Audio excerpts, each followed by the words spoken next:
성경 봉독해 드리겠습니다. 사도행전 2장 42절에서 47절 말씀입니다.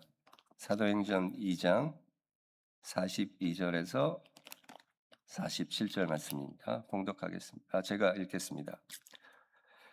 그들이 사도의 가르침을 받아 서로 교제하고 떡을 떼며 오로지 기도하기를 힘쓰니라. 사람마다 두려워하는데 사도들을 말미암아 기사와 표적이 많이 나타나니 믿는 사람이 다 함께 있어 모든 물건을 서로 통용하고 또 재산과 소유를 팔아 각 사람의 필요를 따라 나눠주며 날마다 마음을 같이하여 성전에 모이기를 힘쓰고 집에서 떡을 떼며 기쁨과 순전한 마음으로 음식을 먹고 하나님을 찬미하며 또 온 백성에게 칭송을 받으니 주께서 구원 받는 사람을 날마다 더하게 하시니라. 아멘. 오늘은 목사님이 출타 주시셔서 코너스턴 교회 담임 목사님으로 심호하고 계시는 케빈나 목사님께서 깊어지는 교회라는 주제로 하나님의 말씀을 여러분과 함께 나누도록 하겠습니다. 나오실 때 마음의 문을 열어주시고 또 전해지는 말씀이 여러분의 심령에 씨를 내리고 뿌리를 내리고 열매를 맺을 수 있도록 하나님의 성령님이 함께하심을 기도해 주시면 감사하겠습니다. 브라이언 나 목사님 오셔서 말씀 나눠주시겠습니다.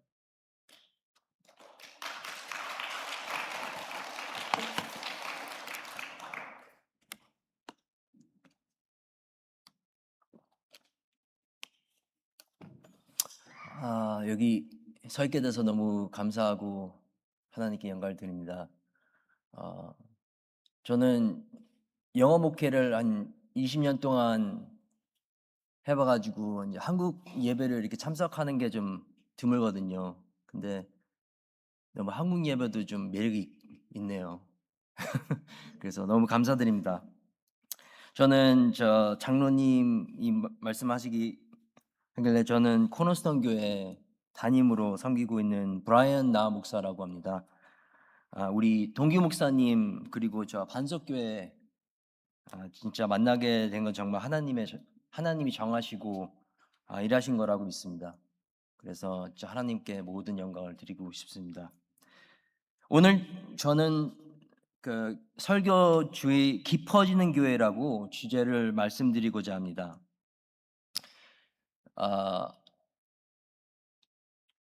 벌써 아시겠어요? 저는 1.5세입니다. 그래서 한국말이 좀 서투르고 설교하다가 좀 흥분이 되면 영어가 나올지도 모르니까 양해해 주시길 바랍니다. 제가 20년 전에 목사가 된 이후로 주님께서는 저에게 건강한 교회를 어떻게 하면 세울 수 있을까라고 질문을 주시고 고민을 많이 했습니다. 특별히 다음 세대가 이전 세대에게서 받은 사명을 어떻게 이어갈 수 있을까?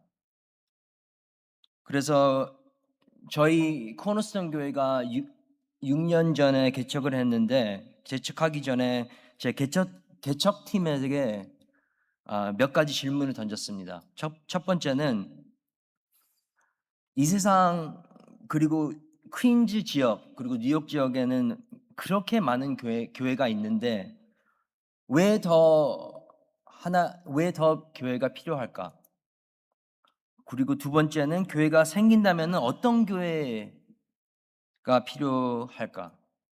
그런 두 질문을 제가 물어봤습니다. 그래서 그런 점을 생각해서 저는 오늘 교회에 대해서 말씀드리고 싶습니다. 특히 왜 교회가 더 깊어져야 하는가? 그리고 어떻게 깊어져야 하는가? 첫 번째는 왜 교회가 깊어져야 하는가? 42절을 다시 같이 보기를 원합니다. 42절 보시면 이렇게 나옵니다. 그들은 계속 사도들의 가르침을 받고 서로 교제하며 성찬을 나누고 기도하는 일에 전적으로 힘썼다라고 합니다. 저는 우리 교회 성도들한테 기도가 중요하냐고 물어보면은 다들 기도가 중요하다고 합니다. 하지만 기도는 하지 않습니다. 제가 생각을 많이 해봤는데 왜냐하면 기도는 힘든 일이에요. 참 힘든 일인 것 같아요. 영어로는 prayer is hard work.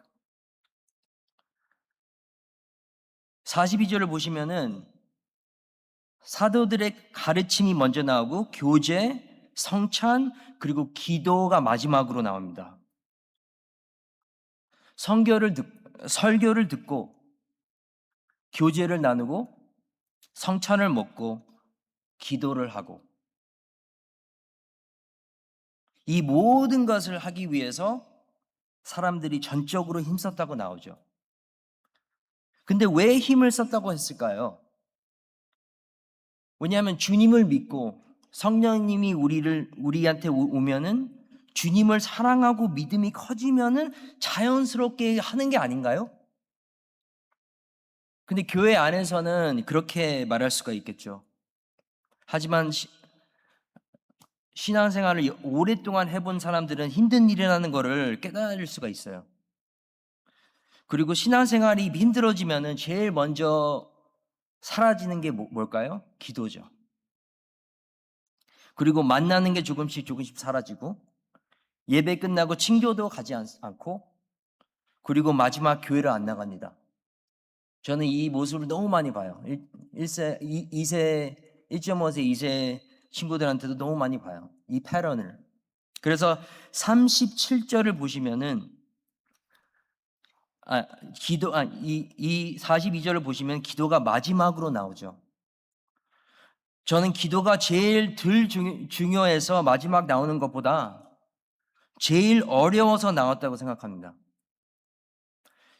기독교인이 아니래도 설교는 들을 수 있어요. 교제를 할 수 있어요. 그리고 밥 먹으러 교인 집으로 같이 갈 수 있어요. 그런데 기도 모임은 나오지 않습니다. 그래서 기도는 기독교인들의 제일 힘든 일입니다. 저는 20년 동안 목사로 섬기면서 이렇게 생각해 왔어요. 기도는 습관이다.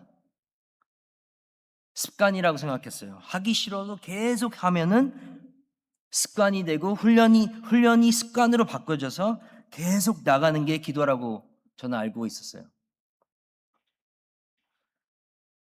훈련과 습관이 나쁘지는 않아요. 나쁘지는 않지만 그것이 기도의 조심이 아니라는 것을 깨달았어요. 이사야 1장 15절에 이렇게 나옵니다. 하나님이 말씀하시는 말씀입니다. 너희가 하늘을 향해 손을 들어도 내가 보지 않을 것이며 너희가 아무리 많이 기도할지라도 내가 듣지 않을 것이다. 너희 손에는 죄 없이 죽은 사람들의 피가 잔뜩 묻어 있다. 그래서 저는 깨달은 게 기도는 습관이 아니라 절박입니다. desperation, 절박한 마음으로 이 마음으로 기도하지 않으면은 그 기도는 주님이 되지 않는다고 말씀하십니다. 그래서 사도행전 2장 37절을 보시면은 베드로의 설교를 듣고 사람들이 마음에 찔렸다고 나옵니다. 사람들은 이 말을 듣고 마음에 찔려 베드로와 다른 사도들에게 형제들아 우리가 어떻게 하면 좋겠소? 근데 영어로는 마음이 다쳤다고 해석을 합니다. They were cut to the heart. They were wounded. 그리고 43절을 보시면은 사도들을 통하여 놀라운 일과 기적이 많이 나타나자 사람들은 모두 하나님을 두려워하게 되었다.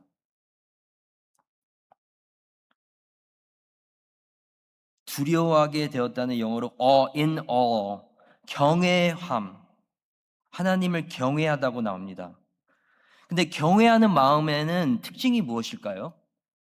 주님의 말씀과 일에 감동받고 움직이는 일이 생긴다고 나와 있습니다. 그래서 42절을 다시 보시면은 They devoted themselves, 사도들의 가르침을 받고 교제, 성찬, 기도하는 일에 전적으로 힘썼다. 저는 이런 질문을 드리고 싶습니다. 여러분 감동의 삶을 살고 계시는 건지. 저 슬라이드를 볼 수 있을지 모르겠는데 우리 교회 주일학교에서 이 우리 교회 주일학교 사진인데 한 아이가 울고 있었다는 이야기를 들었어요. 그 이유는 그 아이가 헌금돈을 가지고 오는 것을 잊어버리기 때문입니다. 예배 시간에 헌금 바구니가 이렇게 돌아가는데 자기 친구들이 한 명 한 명씩 돈을 넣는 거예요. 그러니까 자기는 돈이 없어가지고 너무 슬퍼가지고 울은 거예요. 물론 그 아이의 생각은 친구들은 다 하는데 자신은 할 수 없다는 것일 수도 있어요.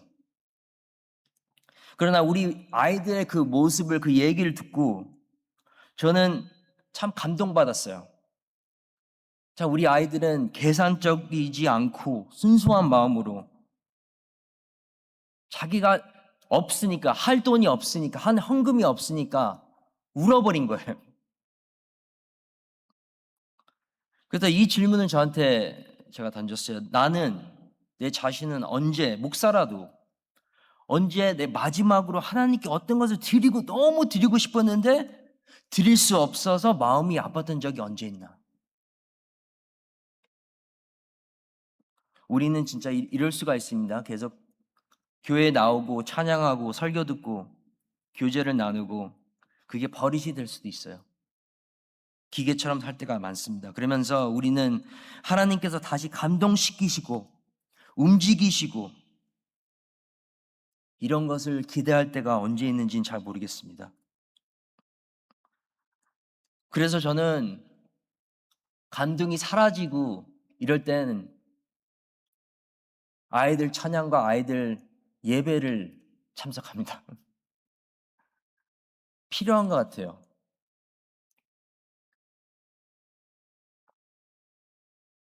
만약에 여기 반석교회 성도분들도 감동이 사라지고 그러시다면 어린이 사역에 어린이 예배에 한번 참석해 보세요. 너무 즐겁습니다. 너무 감동스럽니다. 마태복음 8장 10절에 보시면 백부장이라는 사람을 만나게 됩니다. 이 슬라이드 나올지 모르겠는데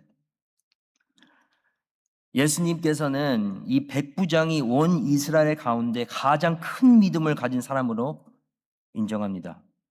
근데 어떤 사람이길래 그렇게 말씀을 하셨을까요? 예수님은 이 말에 놀라시며 따라온 사람들에게 말씀하셨다. 내가 분명히 말하지만 이스라엘 온 땅에서 이만한 믿음을 가진 사람을 만나보지 못하였다. 이 직분은 목사님이나 선교사에게는 주어지는 것이 아니었어요. 6절에 보시면 주님 제 하인이 중풍에 걸려 몹시 고생하고 있습니다 라고 하였다. 첫 번째는 이 백부장 주인이 하인을 생각해 준다는 것이죠. 9절에 보면 저도 윗사람을 모시고 있고 제 아래에도 부하들이 있어서 제가 부하에게 가라 하면 가고 오라 하면 오고 제 하인에게 이 일을 하라 하면 합니다.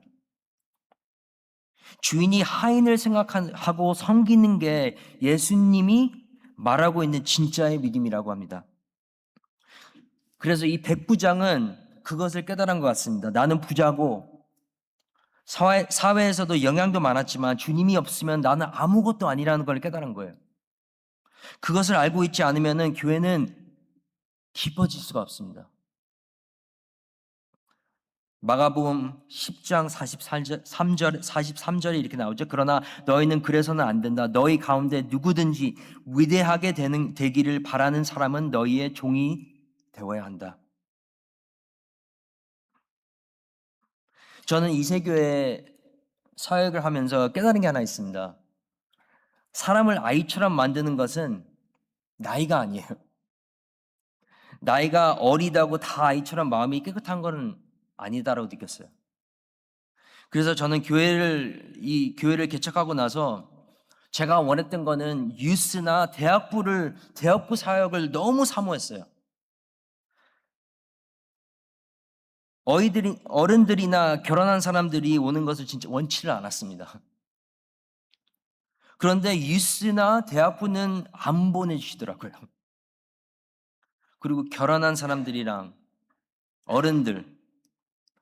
그래서 처음 개척을 했을 때는 솔직히 좋아하지는 않았습니다. 제가 전에 있는 사역은 대학부를 맡아 제가 훈련하고 결혼시키고 하니까 솔직히 내 사람이 되더라고요. 나를 더 잘 따르고.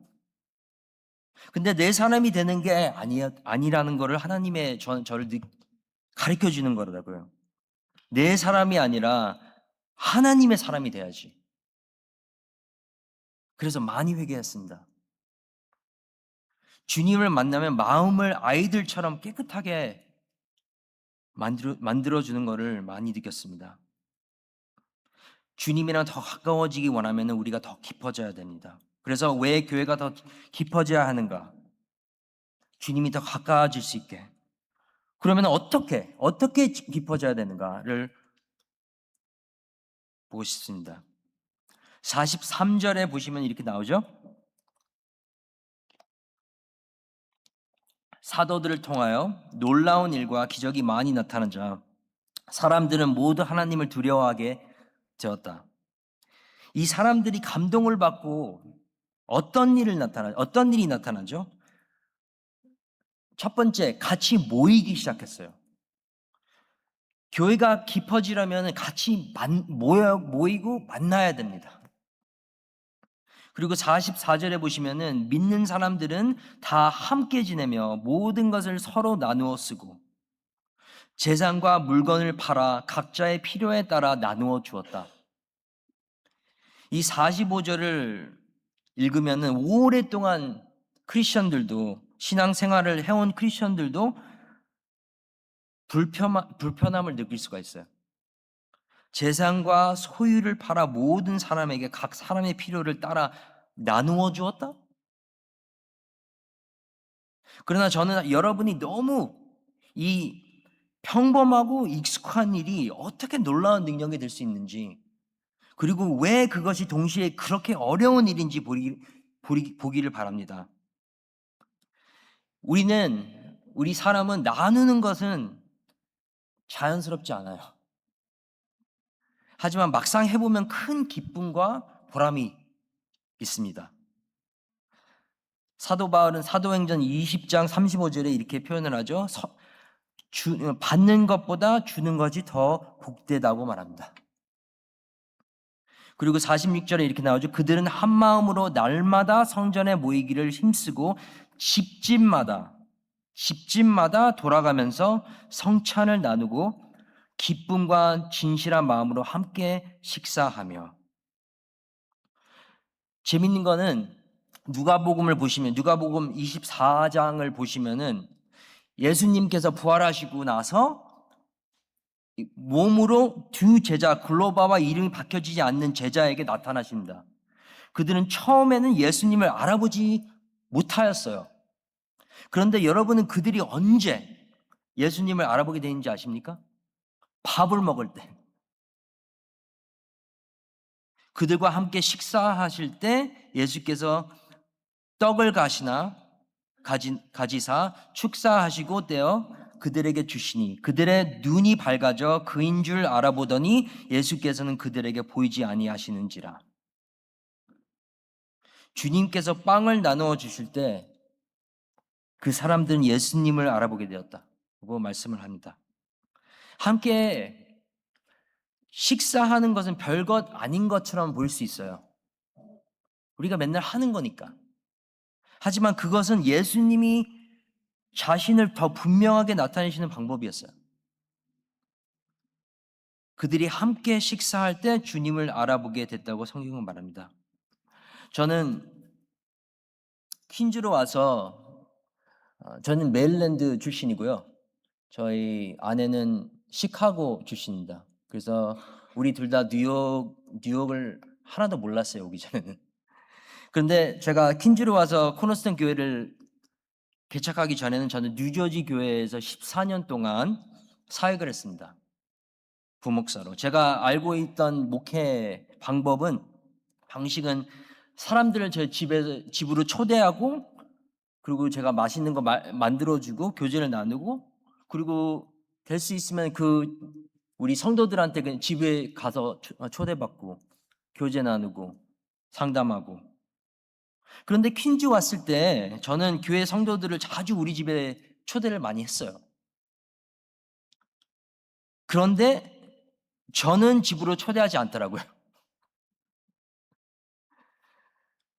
제가 곧 알게 된 것은 많은 사람들이 부모님과 같이 살고 있었다는 거예요.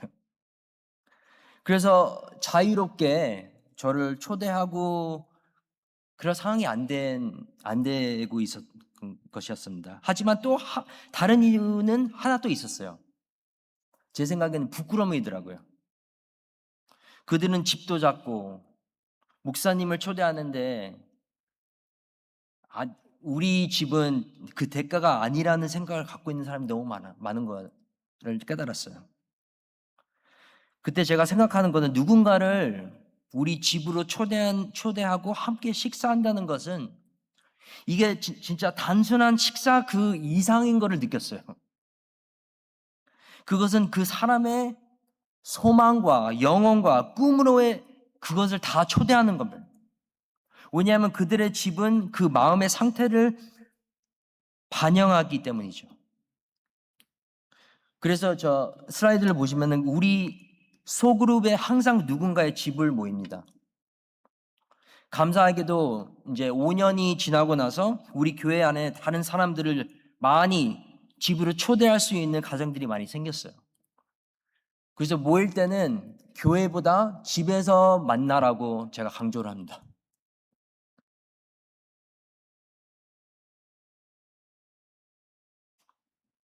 이 먹는 것 자체가 이 교회를 특별하게 만든 것이 아니에요.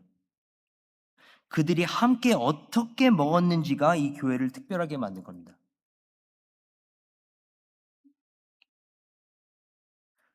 사도행전 2장 46절, 그 집에서 집집마다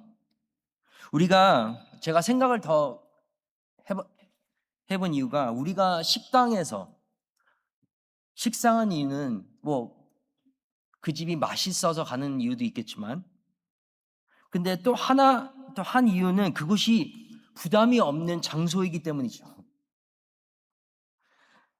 사람을 집에 초대하면은 부담감이 너무 많습니다. 제가 초대를 많이 하니까 알아요. 손님이 오기 전에 집을 깨끗이 닦아야죠. 오면 빨리 가라고 그럴 수도 없고, 눈치 없는 손님들이 오시면은 집을 다 엉망시키고 나가고, 먹는 방식이 달랐던 것도 아니고 먹었던 음식의 종류가 달랐던 것도 아니에요. 자신의 집으로 누군가를 초대한다는 것은 그 사람을 있는 모습 그대로 조건 없이 받아들이고 사랑하는 겁니다. 그래서 4장 34절을 보시면 그들 중에 생활이 어려운 사람이 아무도 없었다. 이것은 땅이나 집을 가진 사람들이 모두 팔아 그 돈을 사도들에게 가져와 각 사람의 필요에 따라 나누어 주었기 때문이다. There was no one in need. 저는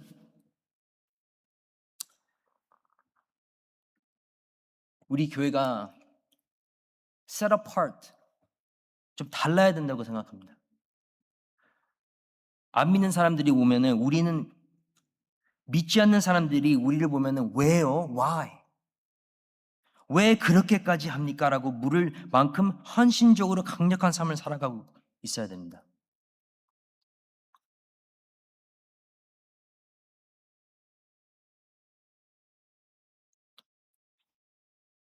이제 말씀을 마치겠습니다. 오늘 마지막 본문 말씀 40절 같이 보기로 원합니다.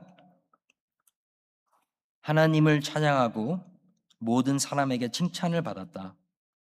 그리고 주님께서도 구원받는 사람이 날마다 많아지게 하셨다. 저 사진을 보시면은 제가 자랑하려는 것이 아니라 진짜 마땅히 영광 받으실 분께 영광을 돌리기를 위해 제가 이 말씀을 드리고 싶습니다. 우리 교회 이제 6년 반이 되는데 2020 1월 달에 12명이랑 같이 시작해서 지금까지 주님의 은혜로 이렇게 성장하게 됐습니다. 근데 제가 생각에는 교회가 성장한 이유는 사람들이 교회를 보고 칭찬하는 것뿐만이 아니라 교회를 만든 사람들이 너무 매력적이어서 오는 사람들이 너무 매력적이어서 처음엔 궁금하고 보고 그리고 나중에 오고 싶어 했다는 거였어요. 그리고 우리는 우리 안에 있는 수치심의 문제를 직면하고 해결해야 합니다. 수치심, shame, humiliation 이게 무너져야 된다는 거예요. 왜냐하면 그 마음에 닫혀있는 사람이 shame, 수치심이 너무너무 많은 거를 많이 제가 봤습니다. 제가 한 3년 전에 우리 교회 청년 한 명에 대해서 말씀을 드리고자 합니다. 이 친구는 26살 된 청년이었는데 한 1년 전부터 우리 교회를 나오기 시작했어요. 하지만 소그룹 나오기에는 2달 전부터 나오기 시작했어요. 그 친구는 좀 키도 작고 마르고 이렇게 이런 청년이었는데 밥 먹을 때마다 식사할 때마다 음식을 2, 3, 4그릇씩 먹는 거예요. 그래서 제가 어디에 사는지 누구와 함께 같이 사는지 물어보면은 제 질문에 대답을 안 하는 거예요. 어느 날 제 소그룹 같이 이렇게 하게 돼가지고 차가 없으니까 내가 데려다 줄게 해가지고 같이 갈 경우가 있었습니다. 30분 정도 차를 타고 가는 동안에 그 친구 이야기를 조금 털어놓았어요, 저한테. 차에 있으니까 어디 갈 수도 없으니까. 근데 이렇게 저한테 얘기하는 게 그 집에는 난방도 없고, 에어컨도 없고, 냉장고도 없고, 가스레인지도 없고, 전자레인지 하나만 있었다고 나한테 솔직히 고백을 하는 거예요. 그리고 나중에 좀 얘기해 보니까 옛날에는 창피했는데 나한테 얘기를 하더래요. 며칠 동안 굶는데요. 아니, 미국에서 이런 일이 있을 수가 있는 건가? 그리고 부모님도 이혼하셨고, 근데 그 어머니와 함께 나 교회 가도 돼? 그러면은 교회는 가도 되는데 우리 상황을 절대로 얘기를 하지 마. 창피해. 그래서 자신의 어려운 삶의 형편에 대해서는 절대로 다른 사람들에게 말하지 말라고 부탁을 하셔가지고 이 친구가 말을 안 하는 거예요. 교회에서도. 그래서 제가 그 친구한테 너 그리스도인이니? Are you a Christian이라고 물어봤을 때는 이런 대답을 하는 게 너무 마음이 아팠어요. 그는 목사님 믿고 싶어요. I want to believe.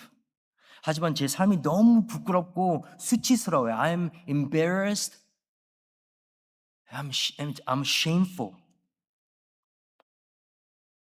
그래서 예수님을 제 마음에 받아들이기가 너무 어려워요.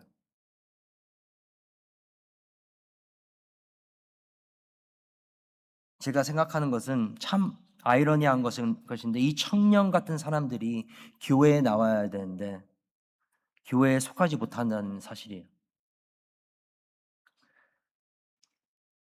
그런데 함께 만나고 식사하고 운전 데려다주고 이 가운데 이 청년이 마음속에 쌓아두었던 수치심을 내려놓고 조금씩 마음을 열기 시작하는 걸 봤습니다.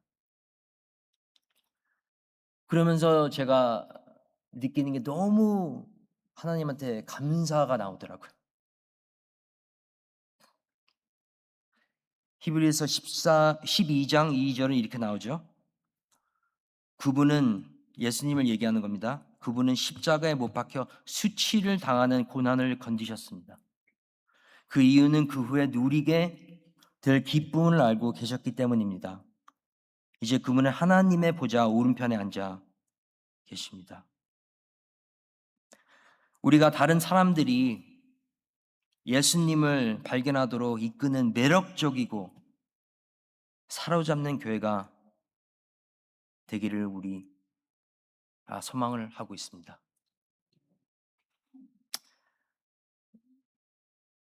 저는 이 말씀을 할까 말까 고민하다가 짧게 제가 하고 싶은 이유는, 제가 이번 주 수요일 장례식을, 김대희 목사님 장례식을 제가 와서 너무 느낀 게, 감격을 받고 느낀 게 하나 있는데, 그거 하나는 그 레거시, 이 반석교회의 레거시를 많이 느꼈어요.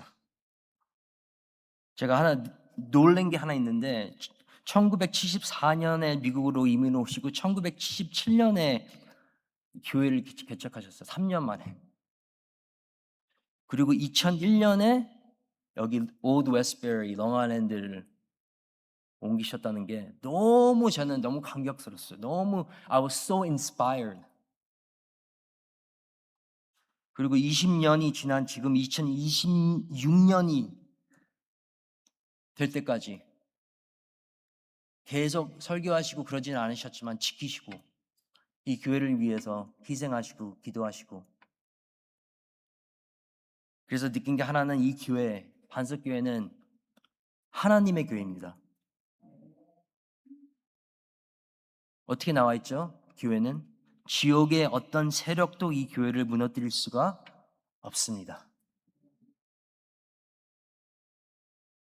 장로님 한 분이 저한테 장례식에 때 저한테 오셔가지고 이렇게 말씀을 해주셨어요. 너무 저는 감사했어요. 목사님, 하나님께서 이 교회를 세우신 겁니다. 이제 코너스톤 교회가 여기 왔으니까 너무 욕심 부리시지 마시고 하나님께 신실한 모습을 하나하나씩, 하루하루씩 보이기로 갔으면 좋겠습니다. 난 그게 너무 감격스럽어요. 저에게는 한 가지 소원밖에 없습니다. 이 롱아일랜드에서 하나님의 이름을 알리는 겁니다. 같이 기도와 예배를 통해서 같이 나가기를, 반석교회와 코너스톤교회와 같이 나가기를 진짜 기도하고 원합니다. 같이 기도하겠습니다.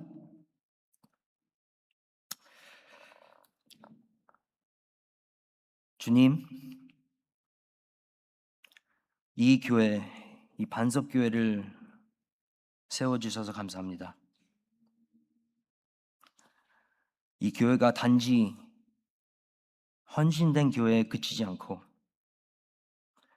세상 가운데 매력적인 교회가 되게 하여 주시옵소서.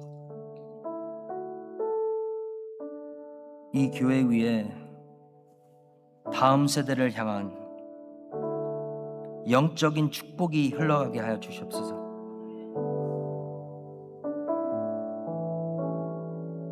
이 동규 목사님과 이 교회의 리더십과 함께 하여 주시옵소서.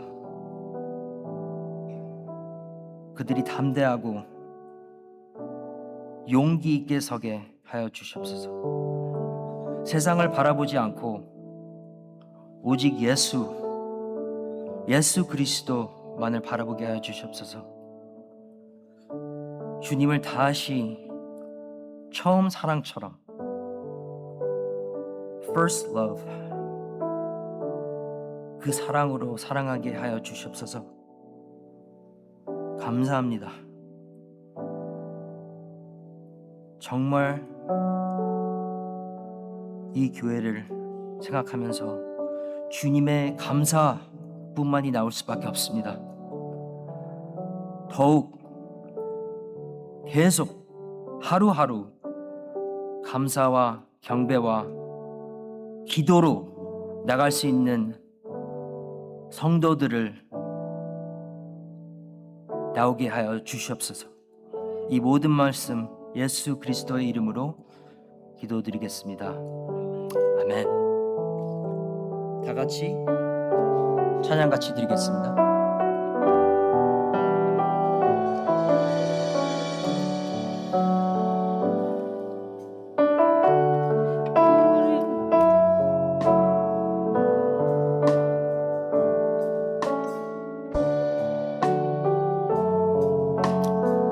우리 모일 때 우리 모일 때 주 성령이 임하리 우리 모일 때 주 이름 높이리 우리 마음 모아 주를 경배할 때 주님 축복하시리 주님 축복하시리 우리 모일 때 주 성령이 임하리 우리 모일 때 주 이름 높이리 우리 마음 모아 주를 경배할 때 주님 축복하시리 주님 우리 모일 때 다시 한번 하면 우리 다시 일어서서 찬양 드리겠습니다. 우리 모일 때 주 성령이 임하리 우리 모일 때 주 이름 높이리 우리 마음 모아 주를 경배하리 주님 축복하시리 주님 축복하시리 우리 마음 모아 주를 경배하리 아멘 주님 축복하시리 주님 축복하시리 이 시간에 마라나타 소망 같이 기도를 하겠습니다. 이것들은 증언하신 이가 이르시되 내가 진실로 속히 오리라 하시거늘 아멘. 주 예수여 오시옵소서. 다 함께 주 예수의 은혜가 모든 자들에게 있을지어다 아멘. 우리 축도로 예배를 마치겠습니다. 주님께서 여러분에게 복을 주시고 여러분을 지켜주시기를 바랍니다. 주님께서 그의 얼굴을 여러분에게 비추사 은혜를 베푸시기를 바랍니다. 주님께서 그의 얼굴을 여러분에게 향하시고 평강 주시기를 바랍니다. 그리고 주님께서 여러분이 세상 사람들에게 매력적으로 다가가는 건강한 교회가 되도록 도와주시기를 바랍니다. 또한 주님께서 영원토록 여러분과 함께 하시기를 바랍니다. 아멘.